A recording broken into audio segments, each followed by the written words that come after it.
Here is a number for you, 15%. That's how many Americans approve of Congress. 15 out of 100. If your doctor had a 15% success rate, you'd find a new doctor. If a restaurant had 15% positive reviews, you wouldn't eat there. 15% is, by any measure, a failing grade. Now, here is another number, 95%. That's how many members of the same Congress, the one only 15% of people approve of, got re-elected the last cycle. The same people re-elected by the same voters who hate them. Okay, so either Americans are the most self-punishing voters on the planet, or something else is going on here. And before you write this off as an American problem, because I know you want to, let me stop you there. Boris Johnson. The UK spent years treating this man as a national joke. Scandal after scandal, lie after lie, openly, publicly documented. In 2019, he won one of the largest majorities in modern British history. Berlusconi, convicted of tax fraud. Prime Minister of Italy, 3 times. Netanyahu stood trial for corruption charges while sitting as a Prime Minister. Still came back to power. France, 2022. Neither candidate had majority support going into the final election. Political journalists weren't even pretending otherwise. The official mood of that election in a major Western democracy was, who do I hate less? So this isn't a country problem, and it's neither a left or right problem. This is happening everywhere, across different languages, different histories, different systems. The same pattern keeps showing up. So let me ask you something. Think about the last time you voted. Not the time you were excited. The other time. The time you stood there with your ballot and picked someone you didn't actually believe in. Someone you didn't trust. Someone you maybe even kind of couldn't stand. But you voted for them anyway, because the alternative was worse. Have you been there? Because most of us have. And that moment, that quiet, slightly depressing moment in a voting booth, is exactly what this video is about. Why do we keep doing this? And more importantly, why can't we stop? Okay, so the obvious answer, the one you're probably already constructing in your head right now, the one that makes complete sense and honestly isn't wrong. The system. Look, in the United States, 2 parties have had a near total lock on power for over 150 years. 2. In a country of 335 million people, with widely different needs, beliefs, and lived experiences. You get 2 options, and if neither of those options excites you, which increasingly they don't, you don't get a third one. You just stand there and pick the least damaged one. Then there is the money. Running for Senate in a competitive state now costs, on average, somewhere between $10 and $30 million.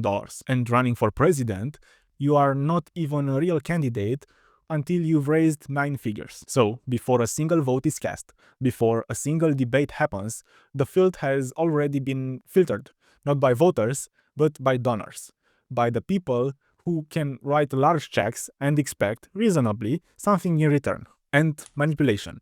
Politicians, with the help of extremely sophisticated mapping software, literally drawing the borders of their own districts, designing their own electorate, choosing their voters before their voters choose them. In dozens of states, the seat is decided before election day. The general election is just a formality. So look, this case is real. These things are real. And if you've been nodding along for the last 30 seconds, I get it.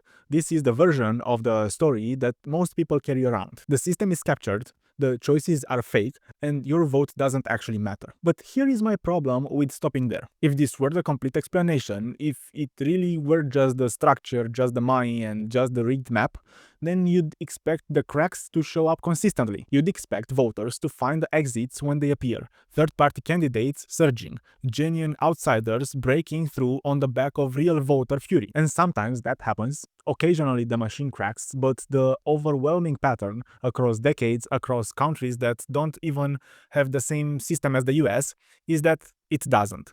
The incumbents survive. The familiar faces return. The approval ratings stay in the gutter, and the re-election rates stay through the roof. In Italy, there is no district manipulation problem like US. In the UK, they don't have the same campaign finance system. France has multiple parties, and yet, same result. Different rules, same outcome. So the system explains some of it, maybe even a lot of it, but it doesn't explain all of it. Which means there's another layer underneath, something that travels across borders and survives different electoral systems. So let's talk about sharks. In the summer of 1916, a series of shark attacks hit the coastline of New Jersey. 5 people attacked, 4 killed. It was national news, a moment of genuine panic up and down the East Coast. And then, something strange happened. Woodrow Wilson, the sitting president, lost significant support in the coastal counties where the attacks occurred. Voters punished him for the sharks, for an event that has nothing to do with his policies, his decisions, or anything within the reach of any government on earth. You might think, okay, that was 1916. People were less sophisticated. We know better now. But do we? Political scientists Christopher Atron and Larry Bartels spent years digging through voter data, across decades, across elections, and what they found fundamentally challenged everything we like to believe about how democracy works. Voters, it turns out, don't primarily choose based on policy platforms. They don't sit down with two candidates' positions on healthcare and taxes and make a rational calculation. What they actually vote on, what drives the decision at a deep, consistent level, is identity, group identity, team loyalty. You vote for your team. The jersey matters more than the player wearing it. And once you see that, you start noticing it everywhere. Voters who call themselves fiscal conservatives supporting candidates who massively expand deficits. Voters who say they care about family values standing by politicians whose personal lives are in open chaos. Not because they are hypocrites necessarily, but because the policy was never really the point. The team was the point. This is not great. Because most of us, if you asked us, would say we vote on the issues, we'd say we are informed, we'd say we think it through. The data suggests that for most people, most of the time, that story we tell ourselves is at least partially fiction. But here is the thing, here is where it gets genuinely interesting rather than just depressing. What if that's not actually irrational? Economist Brian Kaplan has an idea called rational ignorance, and it goes like this. Your single vote in any election larger than a small town council has an almost statistically zero chance of deciding the outcome. The math on this is brutal. The probability that your individual vote is the one that tips a national or even a statewide election is so vanishingly small that it barely registers. So think about it as a cost-benefit problem.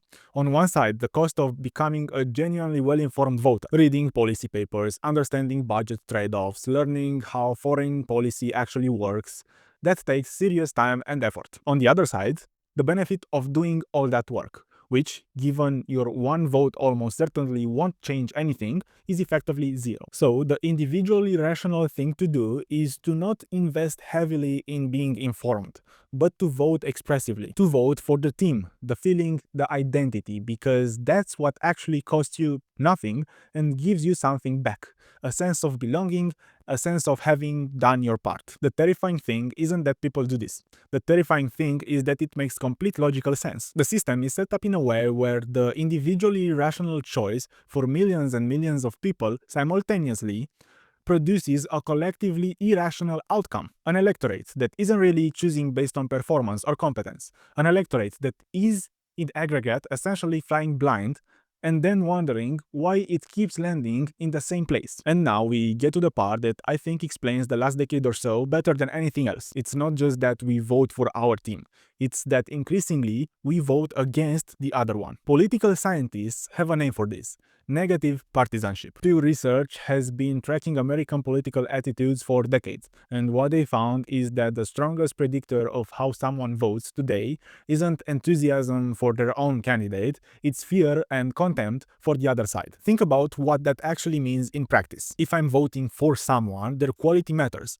I'm making a positive case. I need to believe in them at least a little bit. But if I'm voting against someone, if my primary motivation is stopping the other guy, then the quality of my own candidate becomes almost irrelevant. They just need to exist. They just need to be the alternative. Remember that 15% approval rating alongside that 92% re-election rate? That's the logical output of negative partisanship running at scale. You don't need to like your candidate. You just need to be afraid of the other one. And in an era where political media is almost entirely structured around manufacturing that fear, That's not a hard condition to maintain. This is the part where I want to be honest about something. This isn't just something that happens to other people, the ones who are not watching this video. This isn't a thing that the uninformed masses do while the smart, aware voters rise above it. The research doesn't show that. Education and political engagement doesn't immunize you. The mechanisms are deep enough that they operate on almost everyone, including almost certainly you and me. We don't vote the way we think we do. Which brings us to this question. If voters behave this way, and the system knows they behave this way, then who exactly designed this? And what was it actually built to do? Look, if this is the kind of thing you usually think about, if you've ever felt like something's off with the world and couldn't quite put your finger on what, this channel is built for exactly that. So if you're finding this useful, hit the like button and subscribe. It genuinely helps more than you think. And if you want to argue with anything I've said so far, the comment sections are right there. Okay, so now let's get back to it. Here is something nobody tells you in civics class. Getting elected and governing well are not the same skill. They are not even close to the same skill. And in many cases, they actively contradict each other. Think about what it actually takes to win a modern election.